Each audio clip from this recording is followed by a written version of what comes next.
Joining us right now by phone is Kennedy Hall. He's got an article out at the Crisis Magazine about fighting the demon of pornography. Great line here says, quote, "Even evil images have ruined marriages. They have ruined vocations.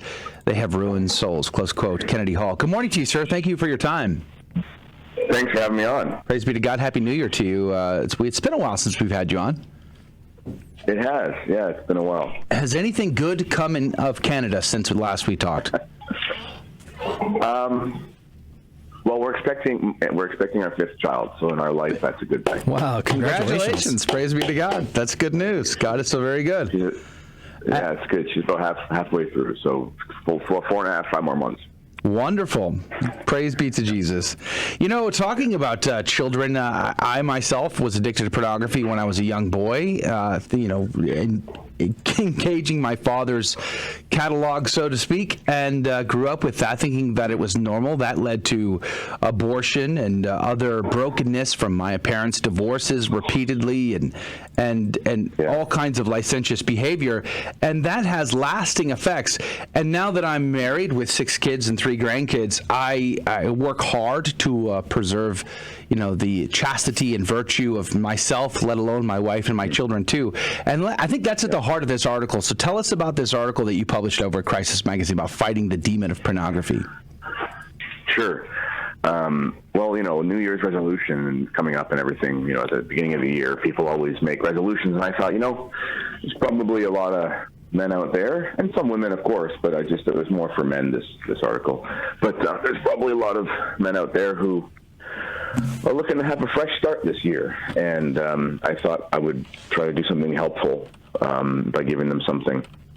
And I also, my book Terror of Demons was just released again through TAN, and I deal with that a lot in that book on how to deal with it. So the goal of the article is essentially, it's all well and good that there's some resources out there to help with pornography. There are, and they're helpful, and there's a lot of good tips, but I'm, my personality, my temperament, I'm sort of an intense kind of person, and I always feel that if you've got a real problem, having the right outlook on it is going to help you fight it almost as much as anything else.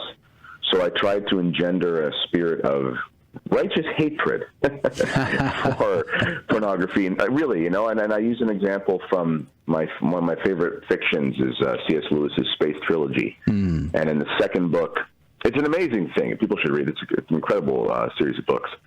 And he takes a lot of artistic license, so there's some things that are not catechetical, but it's just, he's using artistic license to tell a story. And anyway, but in the second book, one of the characters is essentially fighting the devil on the planet Venus, which there's sort of a new Adam and a new Eve, sort of a recreation of before the fall.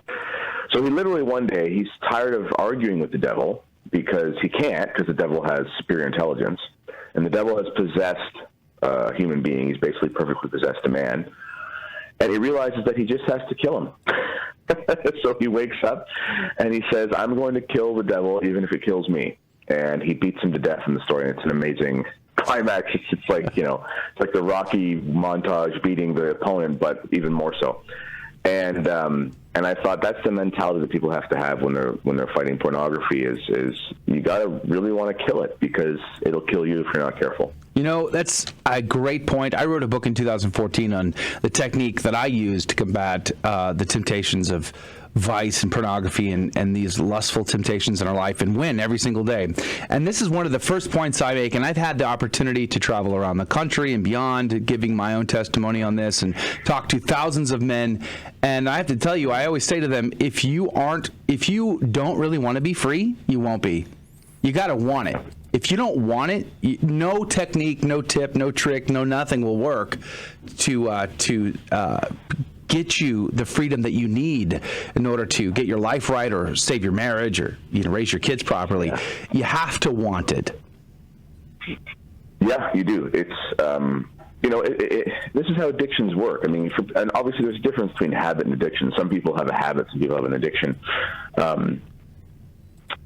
It's a physical thing. Like, you'll have your brain flooded with chemicals, and there'll be something like an insatiable itch that you can't scratch, and it almost turns you into an animal, right? You see this with people who are addicted to drugs or addicted to playing cards or cigarettes or something like that. Cigarettes, yeah, exactly, right? And so you have to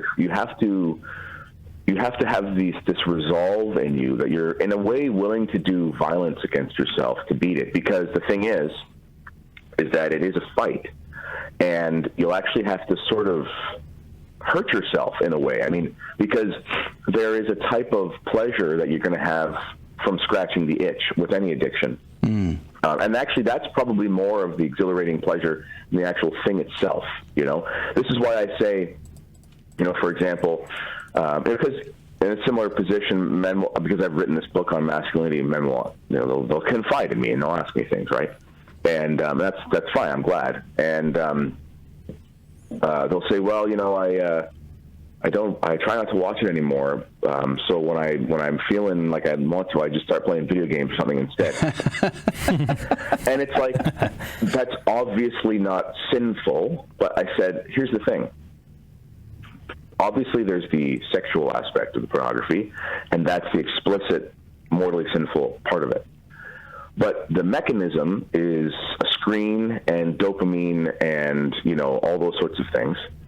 And video games give you that as well. So, of course, it's not sinful to play video games, generally speaking. But you're still massaging a similar muscle. So you're not you're not really taking out that mechanism that gives you that itch. So eventually you'll fall again. So you almost have to look at the whole thing and say, it's not just about the actual images. It's about the screens. It's about the phone. It's about the computer. It's about the lights. It's about 2 a.m. It's about whatever. Yeah.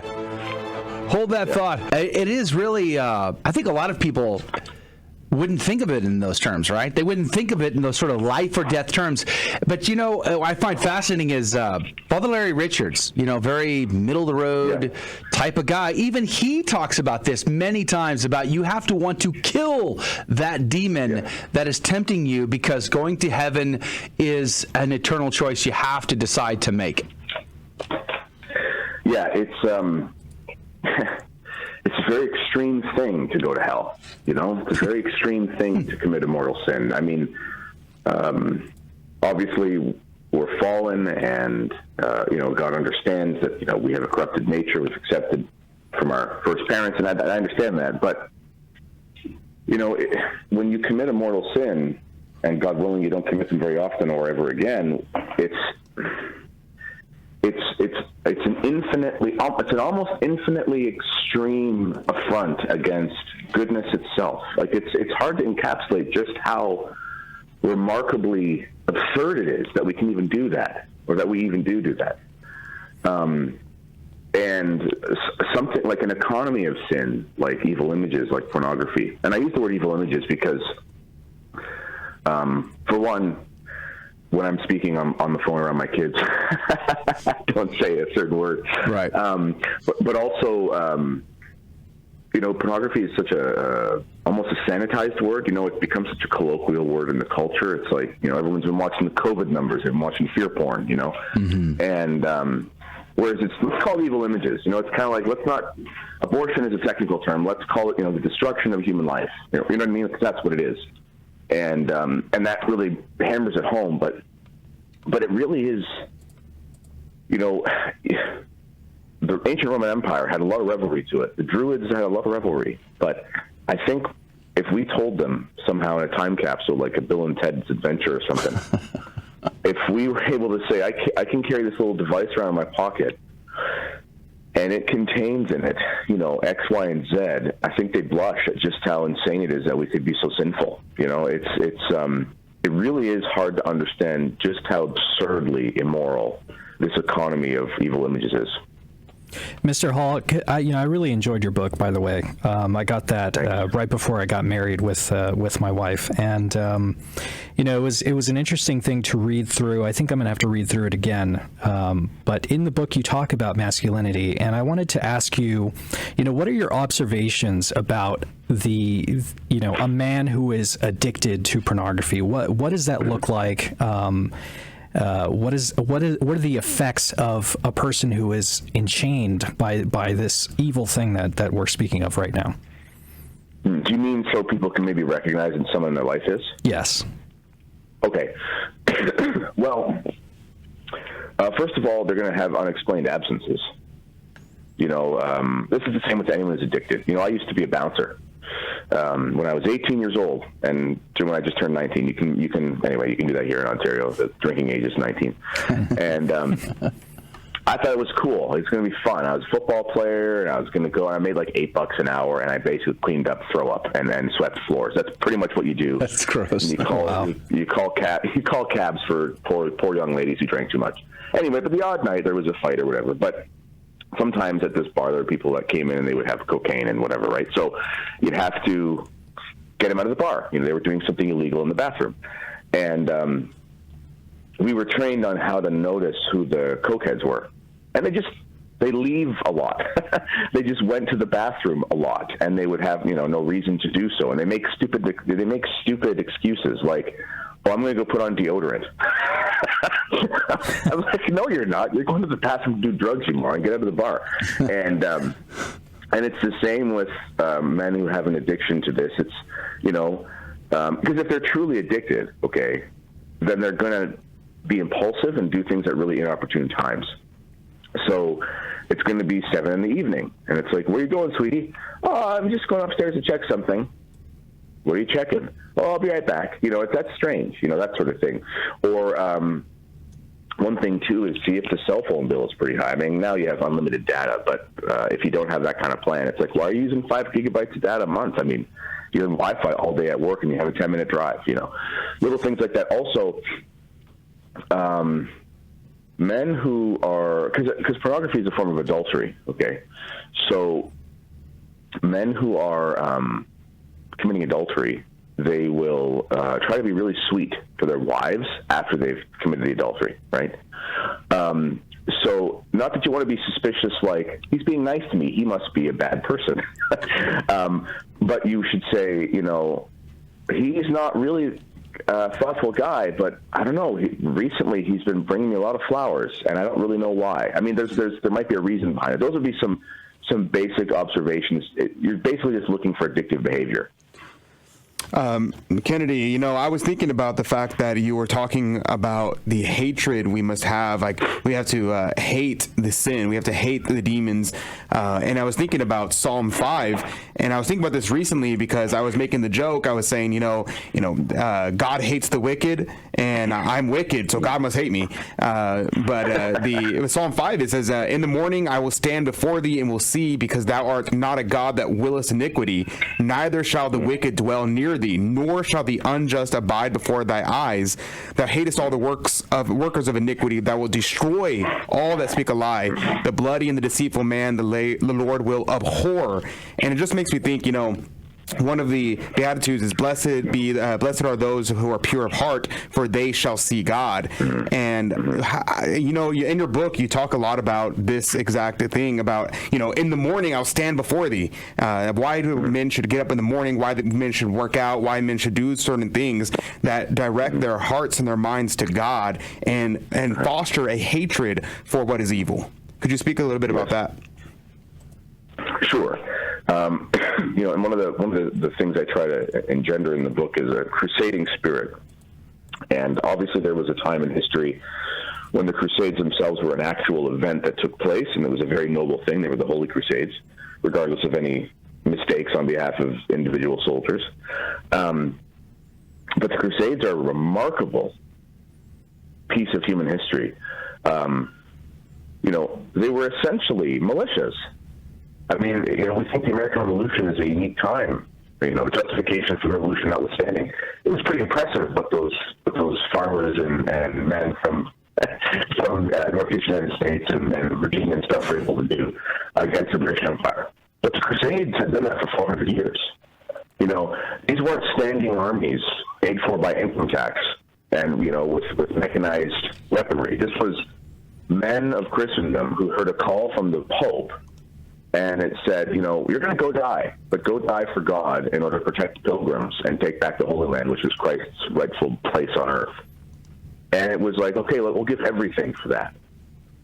And we have to have the same mentality in our life every single day. It doesn't mean you have to be some, you know, crazy guy who's too intense and you're trying to live out your Rambo fantasy, although there's nothing wrong with that, and I appreciate that.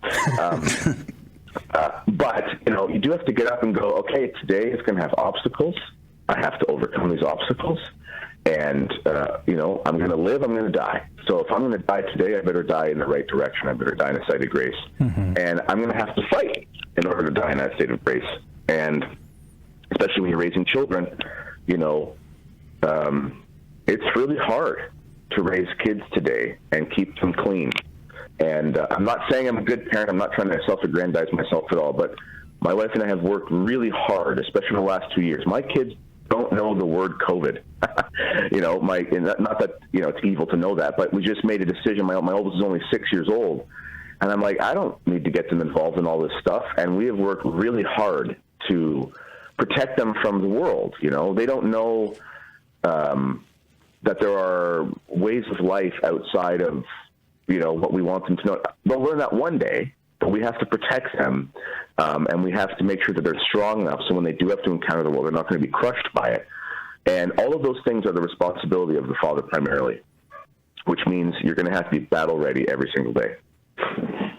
Yeah, amen to that. We're coming down to the wire here on the interview with Kennedy Hall. His article is linked up at crisismagazine.com, Fighting the Demon of Pornography. I think it's a great article, especially for men. It's written in the language of the masculine heart. So if you know a guy, share this article with him. I think it's going to be powerful. Now, last point here I want you to address in the minute and a half we have left is fighting fire with fire is sometimes appropriate, and it is a fun metaphor to consider. However, a bit of cold therapy is appropriate in this case. Close quote, Kennedy Hall. Last thought.